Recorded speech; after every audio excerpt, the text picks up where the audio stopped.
Hello guys, I am जगह गुप्ता, सफलता coaching centre विजय का वेलकम बैक। स्वागत है आपका अपना यूट्यूब चैनल सफलता कोचिंग सेंटर पर। तो आज हम आपको रॉलेट एक्ट के बारे में चलते हैं। रॉलेट एक्ट का जानिए कि रॉलेट एक्ट आखिर इंडिया में क्यों लागू हो गया था। 1919 में एक सरकार क्या ब्रिटिश सरकार क्यों चाहा कि आखिर इंडिया में हमें रॉलेट एक्ट को सामना करना पड़ा। इंडिया के लोगों को कितना कठिनाई होगी उस समय जब रॉलेट एक्ट आया था। अब सोचिए ना, कहीं कहीं आपके पास अगर कानून लाके दे दिया जाए, ऐसा कानून जिसमें आपको शक के आधार पर सिर्फ गिरफ्तार कर लिया जाए, तो आपको कैसा फील होगा।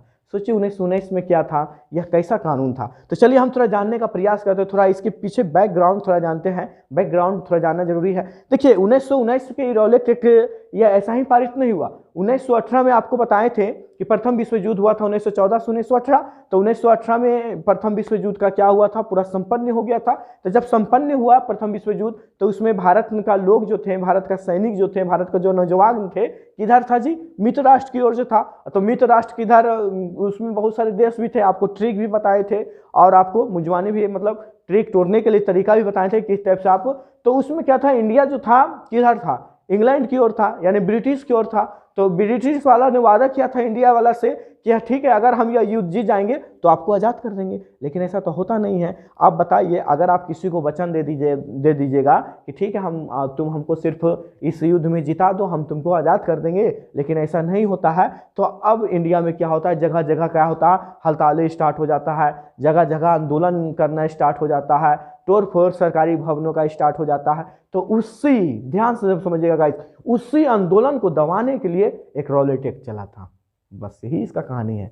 उसी आंदोलन को दबाने के लिए रॉलेट एक्ट चला है। अब थोड़ा समझते हैं, थोड़ा डिटेल से, आप विस्तार से समझने का थोड़ा प्रयास कीजिएगा। इससे पहले क्या हुआ था कि एक सेडिशन समिति 10 सितंबर 1917 ईस्वी को लागू हुआ था। सेडिशन समिति, यह कौन सा समिति था, क्या है यार, इसके बारे में थोड़ा समझिए। देखिए सेडिशन समिति वैसा समिति था जो भारत में मतलब भारत में या तो राष्ट्रीय जन आंदोलन को उभर रहा है, उसको दबाने के लिए एक समिति गठन किया गया था। जो भारत लोग बोलता था, जो भारतीय पीपुल्स बोलते थे कि आई एम फ्रीडम, तो उसको क्या करता था, पकड़ लेता था यह समिति और उस पर मुकदमा चलाया जाता था। इसी को क्या बोला गया है, सेडिशन समिति। ठीक है गाइस, अब देखिए रॉलेट एक्ट के बारे में समझाते हैं। रॉलेट एक्ट एक ऐसा कानून था जो भारतीयों को शक के आधार पर कोर्ट में बिना मुकदमे चलाए जेल में बंद रखने का अधिकार मिल गया था। देखिए यह एक ऐसा कानून था कि आपको सिर्फ शक का आधार पर गिरफ्तार कर लेता था और कोर्ट में ले जाता था और वो भी क्या करता था, बंद कर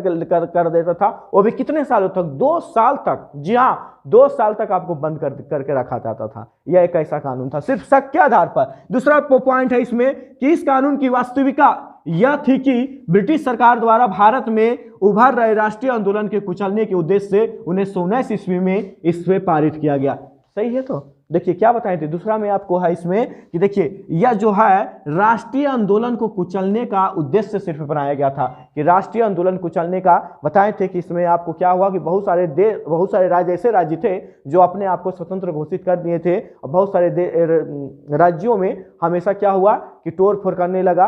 तो इसे कुचलने के लिए 1919 में इस पारित को बनाया गया। चलिए इसकी हम थोड़ा महत्वपूर्ण बातें समझने का प्रयास करते हैं गाइस। इसे काला कानून कहा गया है भारतीय संविधान में। जी हाँ, पूछा जाएगा प्रश्न आपको, किसे काला कानून कहा गया है, तो रॉलेट एक्ट को भारतीय संविधान में काला कानून कहा गया है। इसके बाद देखिए राजद्रोह के मुकदमे की सुनवाई के लिए एक अलग न्यायालय बनाया जाता था। अब देखिए इस यहां तक क्या होता था, जब इसमें गिरफ्तार कर लिया जाता था तो लोग क्या करते थे, या मतलब हमेशा की तरह हुआ हम न्यायालय नहीं जाता था, इसके लिए एक अलग ही न्यायालय था और बनाया गया था, जिसके कारण क्या होता था, वहीं पर सुनवाई करता था। अब प्लस पॉइंट देखिए क्या है, जानते हैं इसमें क्या किया था कि मुकदमे के फैसले के बाद किसी को उच्च न्यायालय में अपील करने का अधिकार नहीं था। यह रॉलेट एक्ट का प्लस पॉइंट है। देखिए कैसे, अब देखिए क्या हुआ कि आप पर मुकदमा मतलब चलवा दिया, आप पर मुकदमा सुनवाई करवा दिया, तो आप सोचिएगा कि नहीं हम अपील करेंगे न्यायालय में, हम पर मुकदमा, हम राजी नहीं है इस मुकदमा से, अपील किया करेंगे उच्च न्यायालय में।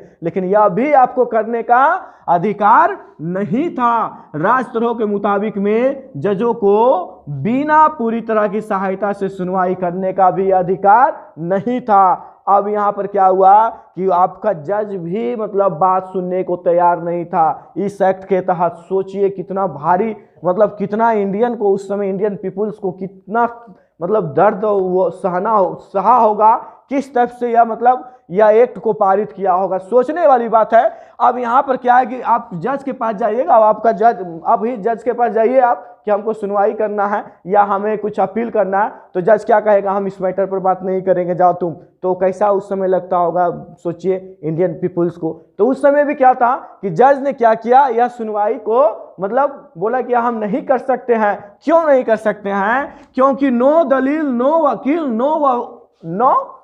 No appeal, only for arrest. याद रखिएगा गाइस, नो दलील, नो वकील, no appeal, only for arrest.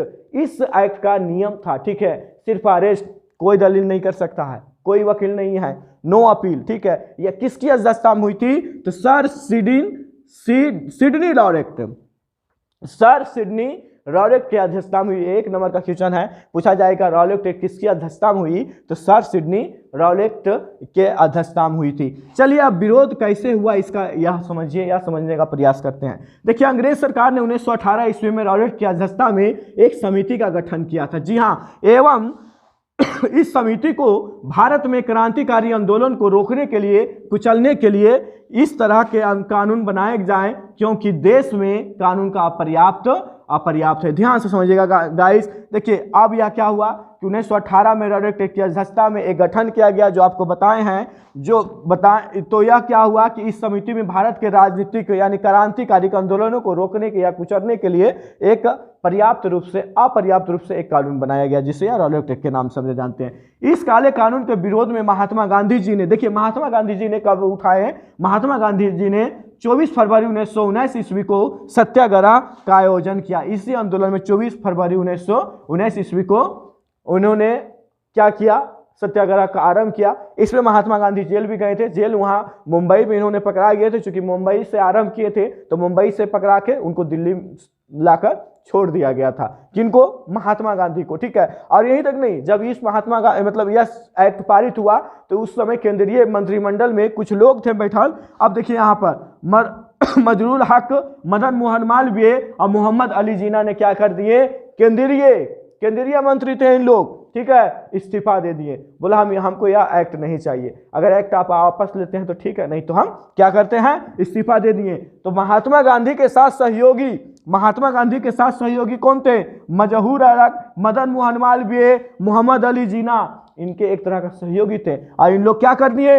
इन लोग इस्तीफा दे दिए। आप देखिए ध्यान से गाइस, महात्मा गांधी इससे पहले भी आंदोलन करवाए हैं, चंपारण आंदोलन करवाए हैं, खेरा आंदोलन करवाए हैं, अहमदाबाद मिल मजदूर को अपनाए गए थे आंदोलन, यानी सत्याग्रह रूपी हथियार को एक बार फिर रॉरेक्ट एक्ट को विरोध में महात्मा गांधी ने क्या की? नई एक सत्याग्रह का घोषणा कर दिए गए। तो यही रॉरेक्ट एक्ट की कहानी थी। अगर पसंद आया तो वीडियो को शेयर कीजिए और लाइक भी कीजिए।